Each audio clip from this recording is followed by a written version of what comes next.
در دهه لرخوبی جماعت دهاتی توگرک ناحیه واسه این بنا سردخانه است. اینجا نمودهای گوناگونی محصولات‌های میوه‌جات، سیب و انار و دیگر میوه‌گی‌ها ذخیره کرده شده برای دوره زمستانگذرانی نگاه داشته شدند. نوروز میرعلیف با مقصد تامین نمودن بازار داخلی با این نمود محصولات‌ها این سردخانه را ساخته است.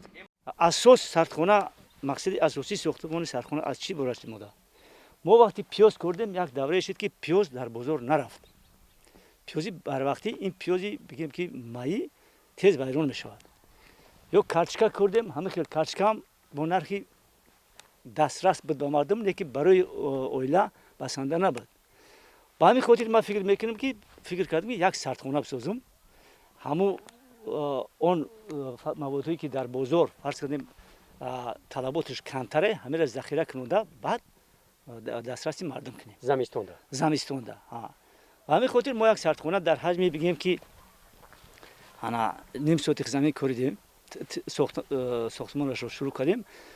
سال دیگه است که سردخانه فعالیت کرده شده است. تشکیل سردخانه ها نه تنها در ناحیه واسه در ولایت ختلان امسال شمارهشان زیاد به قید گرفته شدند. متخصصان میگویند که در وضعیت کرونا ویروس تشکیل سردخانه ها در این ولایت یکی از راه‌هایی میباشد که امنیت اوضاع قواری اهالی را تامین میسازد. ذخیره این استواری اویلا است. استواری خواجگی است. باید هر یک اویلا نه یکی خواجگی هر یک اویلا باید به خودش یک جای ذخیره کنی داشته باشد. چون که حالت میشود که همون میشود که سطح اقتصادی خودی که همه اویلا پست است همون پست چیز هم استفاده میبرد هم بوده در بازار در حال ضروری میفروشد. در خواجگی دهخانه فیروز که سرپرست یا نوروز میرعلیف میباشد ماه اکتبر محصولات‌های زیادی غذایی پرورش کرده شدند. این گلکرم است. دهخانان ماهیت و در بازار طلب بودن این نمود محصولات را به نظر گرفته امسال مراتب وی اول به پرورش این نمود محصولات شروع کردند. از کشت گلکرم ناامید نشدند. نیمه اول ماه اکتبر تیر ماه موسم جانوری حاصل گلکرم است. یک روز پیش صدها کیلوگرم محصولات این زمین جانوری شده به بازار برآورده شده است. جانوری حاصل تا ماه دکبر ادامه می‌یابد. کرونا ویروس برای دهقان یگان مانعی نمیکنه. چون که چقدر که شکل وای متخصص میگه چقدر که کار کردی چقدر همکار وای ارگانیسم استوار میشود کسل هم ممکن که کمتر به هم تاثیر کند. حاصل نوکی چی؟ حاصل نوکی بلندترین حاصل ما میگیریم. همین سال ما پیاز 500 تا 550 سنتیمتر گرفتم. اما پیاز بر وقت را تا 550 سنتیمتر در همون 30 سوتیخ زمین کشکاوم گرفتم. نوروز میرعلیف رهبر تشکیلات جمعیتی دوراندیش است. این جمعیت در دهه لرخوبی جماعت دهاتی توگرک ناحیه واسه فعالیت برده در سمت پس کردن سطح کمیزاتی اهالی دهات با جلب ساکنان در ولایت ختلان با استفاده زمین فعالیت میبرد. با همین راه امک نوروز در غنی گردانیدن محصولات اوضاع قواری در این ولایت موفق شده است. محصولات غذایی کسی که مهنت میکنه میرسه. دیگه کسی مهنت نمیکنه وای ممکن که تاثیر میرسونه. چون وای کرونا ویروس همه کارخانه قسمت 50% قریب که کار نمیکنن. بسیارش که کرانتین میشود کار نمیکنن. نه که خواجگی زمین دا یگون مونگی نمیکنه. برآمده کار کنده کار. در اون جایی که فرض کردیم که من میکنن کرانتین میکنه که وای زواد فابریکای دیگر جایی که وای آدمو جمع میشوند.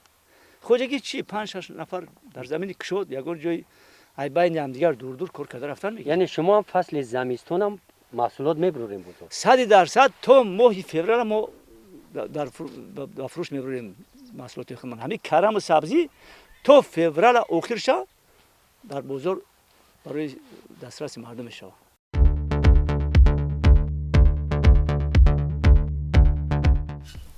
عاید تامین امنیت اوضاع قواری در ولایت ختلان با مقصد آشنایی با وضع منطقه به چند ناحیه ها سفر کردیم.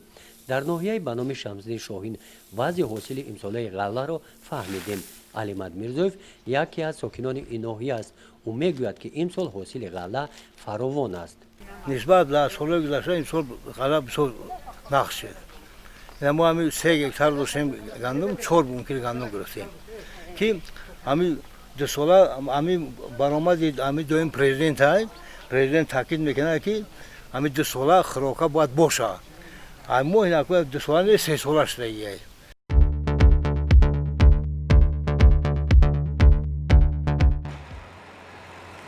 аз ноҳияи ба номи Шамсиддин Шоҳин ба ноҳияи Муъминобод омадем. дар ин ноҳия яке аз калонтарин фабрикаҳои паррандапарварӣ фаъолият дорад. аз ҳамин корхона шаҳру ноҳияҳои на танҳо вилояти Хатлон, ҳамчунин шаҳрҳои Душанбе ва ноҳияҳои Тобеи Ҷумҳурӣ бо гӯшти парҳезӣ таъмин карда мешаванд. аз 18 ноябри соли 2018 корро шурӯъ кардем. аз 5000 саршумор оварда амира айни ҳол зиёда аз 76600 сар ҳозир парвариш ёфта истодааст. ҳар моҳ истеҳсоли гӯшти парҳезиро мо ба 60 тонна расондем. ҳар моҳ 60 тонна. дар 6 моҳи ҳамин соли ҷорӣ 6 моҳи аввалда 370 тонн гӯшти тоза мо истеҳсол кардем. ҳамин 6 моҳи соли ҷорӣ, соли гузаштаву соли ҷорӣ мо як сархонаи нав ба истифода додем. ду сехи дигарро ба кор метем ки баъди фардо 12 сарчӯҷаи якрӯза оварда мешавад.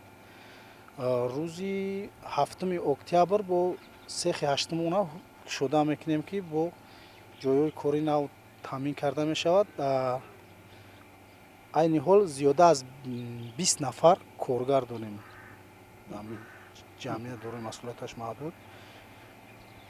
бо ҳамин ду сехи дигарро хайр мекунем бо ҷойҳои кори нав. саршумори паррандам зиёд мешавад. саршумор бо 24000 га бо зиёд мешавад.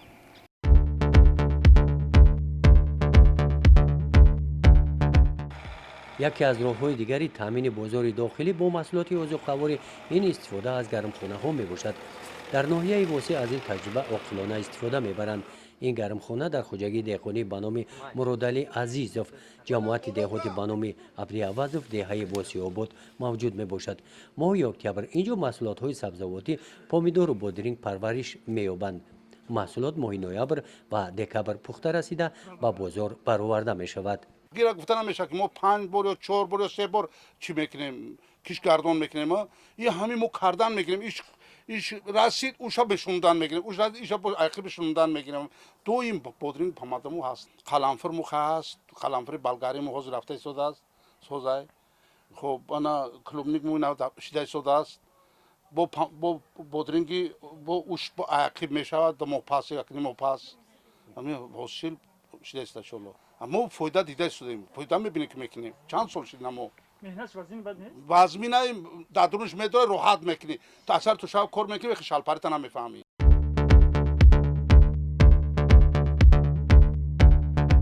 пешравии ҳамин оилаи иқтисоди иқтисодӣ мо асос замин аст. гарчанде дигар ҷо ҳам манбаъои даромадам ки бошад, диги асосиш худи истифодаи замин аст. вилояти Хатлон минтақаи аграрӣ мебошад. Наврӯз Миралиев андеша дорад ки замини ин бойгарӣ ва шиками сери мардум аст. дар паҳлӯи ӯ садҳо хуҷагиҳои деҳқонӣ фаъолият менамоянд. таъмини амнияти озуқаворӣ ин ба истифодаи самараноки замин вобастагӣ дорад, мегӯяд амаки Наврӯз.